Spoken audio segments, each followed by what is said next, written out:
Taba sirina tumak butaya nia kiri pemerintah. Artinya apa Pak Anies? Pesannya ini orang Makassar kepada Pak Anies kalau jadi presiden. Perintahlah atau memerintah sesuai dengan keinginan masyarakat. Jangan hanya maunya pemerintah terus mau diikuti. Nasabah sirina tumak butaya. Harga dirinya rakyat ada pada pemerintah. Itu kira-kira sederhananya Pak Anies. Oleh karena itu orang Bugis mengatakan cening-cening hati. Ada yang ingin saya sampaikan kepada kita Pak Anies. Dan ini menjadi penyemangat dan karakter setelah deklarasi kemarin di Jawa Timur. Itu menjadi terangkum sangat mudah dalam bentuk narasi ini. Sang pemimpin itu bernama Anies Baswedan. Sosok yang rakyat rindukan menjadi teladan. Ketika rakyat tertindas dia berani pasang badan. Itulah kenapa dia menjadi simbol perubahan. Kita semua yakin Pak Anies bekerja dengan tulus. Ketika jadi DKI 1 programnya lancar dan mulus. Jadikanlah beliau sebagai presiden. Insya Allah kita fokus. Indonesia akan dibuat semakin bagus. Rajin menyapa dari lorong pasar sawah hingga kampus. Karena beliau berprinsip agar silaturahmi tidak putus. Pak Anies, adakah 100?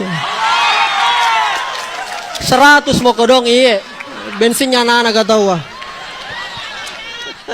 Adakah 100 ya.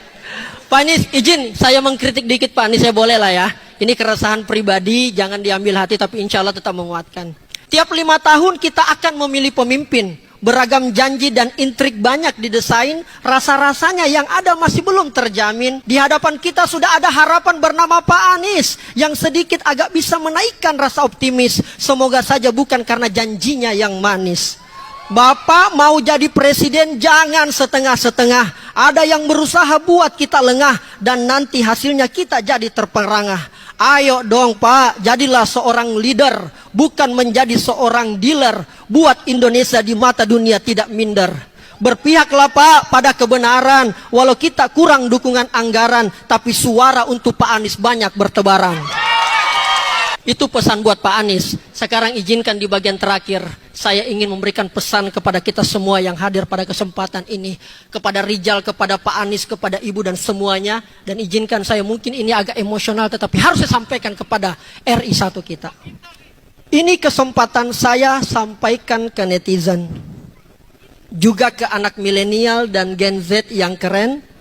Karena ini adalah hal yang sangat urgent. Mungkin kita sama, awalnya cuek pada pemerintahan dan politik karena yang kebanyakan terlihat dan terdengar yang tidak baik. Padahal disinilah kebanyakan nasib kita diracik. Contoh bagaimana harga sembako BBM yang naik bisa jadi disusul dengan tarif dasar listrik, makin membuat warga paceklik.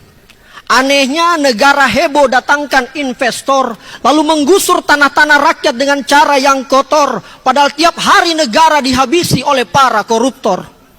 Hukum kelihatannya hanya sibuk mencari yang berbeda pendapat. Mudah sekali mengkriminalisasi dengan cepat. Keadilan dan demokrasi sudah terasa mati. Kekayaan alam sudah banyak dicuri. Para pejabat malah sibuk perkaya diri. Lalu kita masih mau diam, padahal kita bisa bersuara di Instagram. Mahasiswa sudah turun ke jalan karena kejahatan tidak bisa dibiarkan. Kita masih tidak ngapa-ngapain sambil duduk, padahal kita bisa gaungkan di Facebook. Ayo aspirasikan walau hanya di Twitter, sebelum negara kita tidak lagi punya karakter. Yang punya penghasilan di bawah 50.000 per hari itu berteriak. Siapa yang bisa teruskan rintihan mereka ke orang banyak? Kita mungkin hidupnya masih enak, bisa jalan dan healing tanpa terisak. Kalau kita rasa janji pejabat tidak lagi cocok, kita bisa kok bersuara di TikTok. Ini bukan soal membenci dan caci maki. Ini soal cinta yang tulus ke Ibu Pertiwi. Sekarang Allah sudah tunjukkan pemimpin yang bisa tangani itu. Apabila milenial dan Gen Z yang turun membantu, maka Pak Anies dan Muhaimin jadi presiden hanya soal waktu. Salam perjuangan, tetap